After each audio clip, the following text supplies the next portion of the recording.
Welcome to the Inside Texas Football YouTube channel powered by Inside Texas. Today, we are going inside the program, talking about some of the latest insider details as Texas gets back on the practice field and hosts a number of very important visitors, both from the portal and the recruiting ranks. I'm Joe Cook. I've got Eric Naleen alongside me. And Eric, ready to talk about some of one of the biggest weekends for Texas football off the field this entire season. Yeah, I mean, this is a great time. They went back to the practice field. We'll get to that in a little bit. They're hosting a bunch of recruits, portals, high schools. Got some guys in that they're trying to flip. Just an exciting time with Texas. These coaches are extremely busy, but that'll keep. They're earning their money this weekend for sure. Absolutely. December seems like the toughest time to be a college football coach, and it's because we have so many things to talk about that they are responsible for, and that includes the transfer portal. This week, the big news was that Maalik Murphy, the Texas Longhorns backup quarterback, entered the transfer portal. And he also told ESPN's Pete Thamel that he would not be able to stick with the team throughout bowl practices. We believed it was an option that he had, that he would have been welcome to remain with the team and continue to go as a backup quarterback. But that's just not really something that's feasible during the current moment. If you're Maalik Murphy, you're trying to strike while the iron's hot. And if you're Steve Sarkisian, you can't really have your backup quarterback, be on a visit to school X while trying to figure out how to attack the Washington secondary at the same time. It's just a tough situation. And while Maalik did everything that was asked for him, the calendar found another victim this time, and it's Maalik Murphy. Yeah, he was hugely conflicted about this. Obviously he's done a lot to improve over his time at Texas. He's a big part of the team, led him to two victories. Ultimate team player. A lot of people that we've talked to felt he would find a way to stay throughout the playoffs, but as you said, the timing just isn't right. He has to do what's best for him. It's a very competitive market for quarterbacks right now as far as finding a home, and he has to be free and clear and able to visit and strike up relationships, earn trust. It's speed dating right now for him. He's got to figure out the best fit, best offense, best depth chart. There's a lot of considerations for him. It's very unfortunate because he was a big part of the team, a very big part of the locker room. The timing just didn't work out. But no matter what happens for Texas, the rest of the part, Maalik Murphy was a 2023 Texas Longhorn. I think whenever Steve Sarkisian, you can tell a lot by his answers and how long they are. If he gives you a one-sentence answer, that's all you're getting. And he's probably telling you the truth, or he's not telling you something that he doesn't want the public to know. But when he goes on a 5-minute answer like he did earlier in the season, I think it may have been after the BYU game or after the Kansas State game, one of his two starts. I think that really spoke volumes to how much he was respected by the team. And, a lot of times you can see portal situations where it's like, all right, go on, get on out the door. But I think, like you mentioned, this is someone who was very near and dear to the Texas team. And obviously, as you saw from his social media announcement, Texas was near and dear to him. And he was one of the first recruits to jump on with Steve Sarkisian after he took the Texas job from Alabama. Yeah, Sark's first quarterback commit's always going to be at Texas. Is always going to be Maalik Murphy. They were going after Ewers at the time. Arch Manning was still a little bit down the road, but definitely a consideration, even though he was in the 2024 class. Maalik Murphy jumped in. He believed in Steve Sarkisian. Steve Sarkisian believed in him, and it's no surprise that they struck up a good bond. And I know I've always heard really, really strong anecdotal evidence of the Murphys, the whole family really respecting Sarkisian, and I think that respect flowed both ways for sure. Real quickly, do you think there could have been a path to where he stayed until the spring and then entered in that portal, or is just with the way the quarterback market looks right now, that just wasn't an option? No, I think with the expectation that Quinn Ewers is coming back, that it's time for him to move on and do what's best for him. It makes total sense for him. I get it entirely.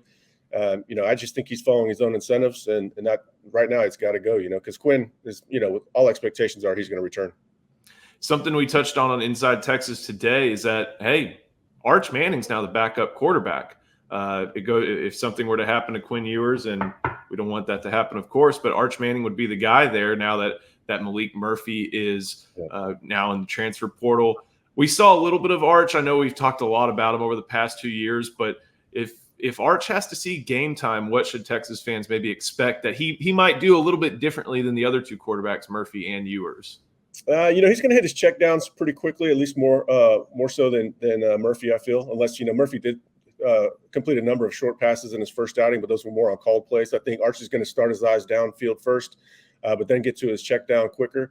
He's also going to take out and escape from the pocket. He'll use his legs. He's not afraid to do that. He's a good athlete. He can find the sideline pretty quick. I think his decision making is going to surprise some people for how young he is. He's got a pretty quick processor and a natural feel back there. I think Texas will be okay. All things considered relative to his youth. Obviously, you don't want anything to happen to him, but to yours. But Arch isn't your typical freshman. Never has been, and hopefully we don't have to see that. But if it comes to fruition, then I think we'll see cases where you're right. He's not your typical freshman. Before we talk about some of the players who will be on the practice field ahead of the Longhorns preparations for the Sugar Bowl, we got to talk about the Cooper Laird Insurance Agency. Brent Wyprecht, 24 years of experience insuring contractors in the state of Texas, whether you're a plumber, a roofer, an electrician. He's from anywhere from Amarillo to Brownsville, El Paso to Beaumont. Call Brent at 979-877-5330. Again, that's the Cooper Laird Insurance Agency, 979-877-5330. 979. I know where that part of the state is. I should have gone over that one with you because Brent Wyprecht is one of my best friends. Now he wasn't my best man at my wedding, so he's not perfect. He does have some shortcomings. But he was on the podium for my best friends. He's actually at the state championship games right now, getting ready to watch our Belleville Brahmas take on Gilmer. Brent's a good Longhorn, lived in Moore for a year or two, and then right there off campus. He's a good Longhorn, represents the school well, and he's a very good businessman, very diligent. He'll get back to you. One more time, 979-877-5330. But now it's time to talk a little bit about the preparation for the Sugar Bowl. Texas will be heading to New Orleans on the 27th. They'll have a couple practices there. The bulk of their practices will be in Austin. And Eric, we're recording today, Friday the 15th, and this is when the practices really get going for Texas as they start up their semifinal prep. Yeah, they started. I think their first practice is over. Started at 9, should be over by now. It's going to be 13 practices. You get 15, but they're not going to use them all. And Sark is definitely using this block to teach and work on schemes more so than physicality. I think he said, what was it, the Tech game where they didn't even put on pads once that entire week. Sark noted that he trusts his team. Well, he's going to continue to trust his team, that they're going to show up and tackle well. Focus right now is getting healthy. And teaching them the schemes. They're going to put in a lot of new stuff, obviously, with Washington coming to the Sugar Bowl. So it's going to be interesting to hear about practice reports. I know fans are going to be excited about it. We're going to do our best to cover them as extensively as possible. Yeah, over at Inside Texas, you wrote and Justin Wells wrote in the Humidor about that structure, and I always like that tidbit about the Texas Tech practices because that means Steve Sarkisian trusted his team enough to, not have to hit during that short week. Right. Well, that means that Texas beat up Texas Tech pretty good on both sides of the ball during that game. And you couldn't tell that they didn't hit in pads the week prior. Pretty impressive by Texas there. But you mentioned scheme and development. And I think that's really important for a lot of younger players who are going to be stepping up and stepping into an SEC schedule next year. And maybe even called into action in the Sugar Bowl. What are some of the players who you wrote about, I think, in recent weeks for some of your other articles that could really stand to benefit from some of these developmental practices that are almost like a second, beginning of training camp where it's just a focus on yourself instead of doing anything Husky specific? The player that probably comes to the mind first is Derek Williams. Obviously, Washington's coming with a serious passing attack, one of the best passing attacks in the country. Derek can be expected to start next year. They're going to rotate safeties next year like they did this season, but there's going to be a lot of new bodies coming in. Derek's got a chance to assert himself. I think a big December is going to really springboard him into next season. He's going to miss the first half against the Huskies, but he's going to play a lot in the second half. Texas really needs him to have a very, very productive December practice block. A lot of trust in him already. But he's got some developing still ahead of him. He's got all the skill in the world. He just needs to put it all together. And I think these next few weeks, these next 13 practices will be big for him. How intense do you anticipate these practices being? Because some of the things you talked about include, a number of different players, Ryan Watts, Xavier Worthy, CJ Baxter, a number of guys who've been going through the bumps and bruises of the season. You want to get your guys ready after giving them a break, especially in the highest stakes football that the sport has. But you also want them to, be able to go. So what do you expect these practices to look like as they try to make that balance. Yeah, even though they're not physical, they're going to be fast-paced. I guarantee you that. The faster you go, the more you can get done, the more you can put on tape for the coaches to review after that practice. The more intense you are, the more the quicker you're going to get through all the different sessions that the coaches want to. I can't wait to hear about how the practice was, because they just had a 2-week layoff, but there's also the excitement of being in the playoffs. I mean, this motivation has to be through the roof. So we'll make some phone calls today and see how that first practice went and try to write something up this weekend. But I think it's going to be fast-paced and a lot of energy. This is an energetic group anyways, but with the playoffs on the other end of these practices, you can expect them to take it to a whole different level. And like you'd expect for a 12-1 team, whether publicly or privately, I don't think we hear very often of bad practices. They could have a misstep every now and then, but there were some times in recent years where you would hear of just clunkers or Cartesian, and even dating back to the previous 2-3 coaches would come out and say this was not a good one. I don't anticipate that's going to be the case for this practice, but I do wonder what rust that they have to shake off and start to get ready. It's not just the players returning to practice, it's the coaches as well. What are some of the things that they're trying to do as they're balancing this entire portal, recruiting, signing day, prep schedule? Yeah. What does the process look like for them as they're going through these 13 practices? Oh man, they're having 15, 16-hour days right now. They're planning, they're making their plans for practice through schemes. What they want to get accomplished from practice to practice, week to week. At the same time, they're having to evaluate players in the portal that they might want to go after, and then they're making in-home visits with some of their commits. They're trying to get the high school guys signing across the finish line. I don't envy these guys in December. It's a massive workload. But they sign up for it, and to the victors go the spoils. If they get some wins in the next 2 games, it'll all be worth it for sure. And then everything else will become easier. Recruiting will become a lot easier too. Exactly. And I've read some arguments that this is one of the weird times in a sport that has free agency and talent acquisition, talent bring up going on at the same time. There's really no other sport that has that. And that's one of the challenges of college football. Do you know if there's any sort of solution to this, or is this something that, hey, this is what you asked for, this is what you're going to get, and you got to grin and bear it for the time being? I don't know how they can make any changes. These guys have to get in school for the next semester. They're dealing with the timing of the semester as much as anything. So maybe just quit making them go to school. I mean, it's kind of a charade for some of them anyway. So I say that tongue in cheek, but I don't know what they're going to do. It's very difficult. You've got the national championship in January, but then they have to be on their new campus or return to campus just a couple weeks after that. I don't know how you have to give them enough time to make informed decisions for A, whether or not they want to leave the school, and B, to find their next one. I don't trust the NCAA to navigate it very well. I think it's just one of the pitfalls of the job. There's no perfect solutions for sure.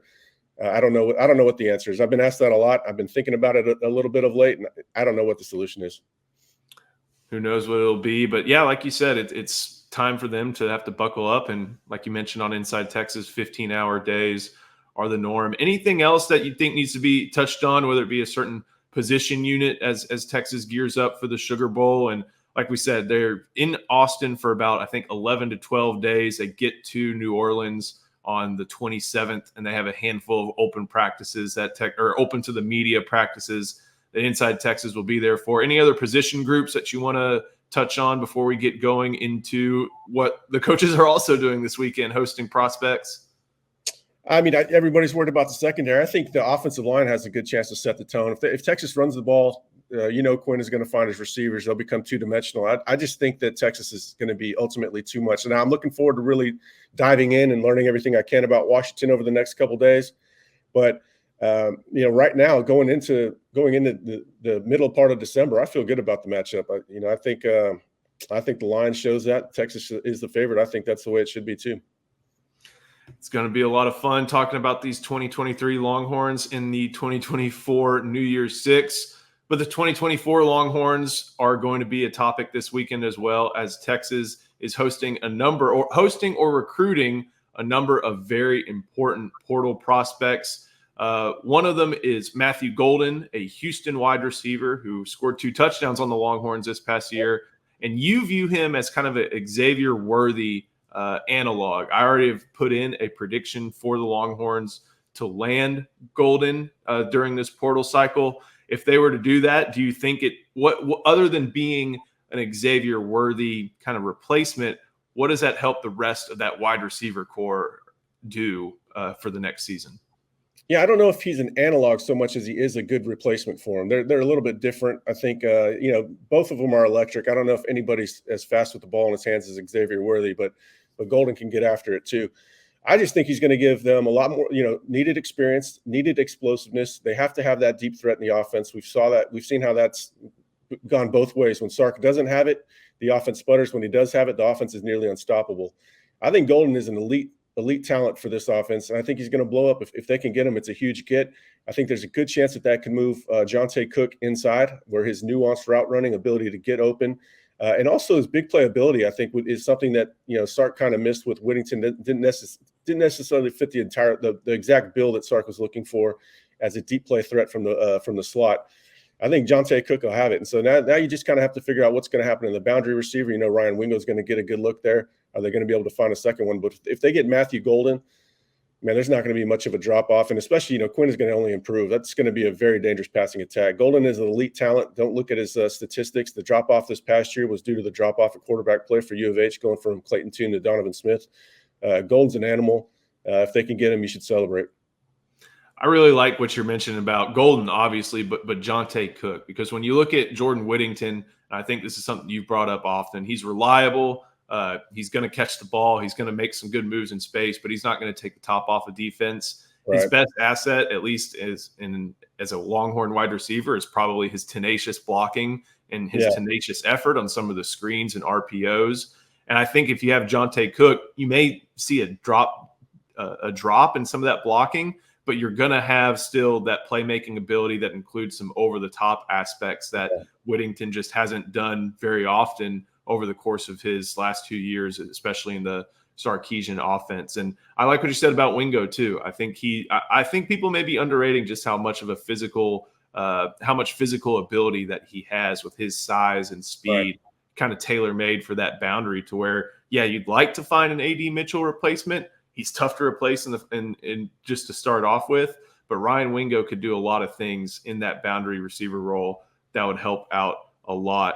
The other thing, big portal prospect that Texas is tracking, at least has been for a while, is Andrew Mukuba, originally from Austin LBJ High School, helped them have one of their best seasons in a long time over in Austin. He went to Clemson, started there in 2021, played there 2022 and 2023. And he seems to have a tailor-made fit on the Texas defense at star, replacing Jahdae Barron. How do you see that one going? And is he exactly that? He seems to maybe have a different profile for the position, but that's a position he's going to end up at most likely at Texas if he were to choose Texas. Yeah, before the portal got going, I wrote an article that just kind of like lay out what to expect throughout it. And a lot of times they're going to be familiar names that come up. And Andrew Mukuba has been someone that Longhorn fans have wanted going back to high school, and then certainly after his very good freshman season. Also, Mathew Golden was a familiar name as well. So that's definitely played out where these familiar names circle back around. Mukuba is, you're right. They're trying to minimize the pain of losing Jahdae Barron, one of the best players on the team. And one way to do that is with experience. Now, I'm not certain where he's going to end up for sure. Like, he could play safety. They've got two safety spots that he could potentially play, and then also star nickel, which obviously would help replacing Jahdae Barron. But you're going to have Jalen Gilbo there competing. You got Austin Jordan there competing as well. So it's not like he's just going to be handed a spot. Now, in all likelihood, he's going to win one. It's just a matter of where. But he's a mentally mature player. He's a physically mature player. He's got some athleticism, maybe not the pure man coverage skills that Jahdae Barron has, but he's not poor in that regard. Certainly, he's pretty good. I mean, it's a big get. They've got holes to fill in the secondary, and that would go a long way. His versatility, they can kind of mix and match him with different personnel groupings and see what's best for him and the entire defense. And this is just another example, Golden is too, of don't burn relationships these days, unless you just absolutely have to, and there's no reason to keep the relationship. And Golden and Mukuba are definitely not two of those guys. You never know when somebody's going to enter the portal. You never know who could want to move closer to home or who could want to leave a situation. And Golden and Mukuba are two instances where even if you weren't recruiting them hard, but but continuing to recruit them throughout the process and maintain a decent base relationship, no matter what happens, is always advisable, just because you may have to recruit them again. And this seems like another case, but there is a little bit different case where that doesn't seem as applicable in Tyler Barron, an edge recruit. Texas is already after Trey Moore from UTSA, but Tyler Barron is another name that's popped up on the radar in recent weeks. What's the latest on him, the former Vol looking for a new home? Yeah, On3's Chad Simmons reported that he'll be at Texas for a one-day official visit tomorrow. Also in the hunt is Alabama, Georgia, and Ole Miss. So that tells you a couple of things. This is going to be a difficult one to win, but also you're targeting the right type of player. He had 10 tackles for loss last year, 6 sacks. He looks like $1 million on the hoof, 6'5", 250. Certainly could play Jack, probably could play Buck, either one of the edge outside linebackers for Texas. They're just looking. They'll never turn down a pass rusher. We say that every year. Texas actually has some good pass rushers going into next season, but they're still going to kick tires and figure out the best ways they can mix and match their personnel. I don't know as much about Barron being a Tennessee guy, both out of high school and in college, but visiting tomorrow could change the calculus. We're going to learn a lot about him through our sources tomorrow. Kind of odd to see a guy from a Knoxville high school and go to Tennessee, end up in the portal, and then think about Alabama and think about Georgia. Sure, he's that's weird.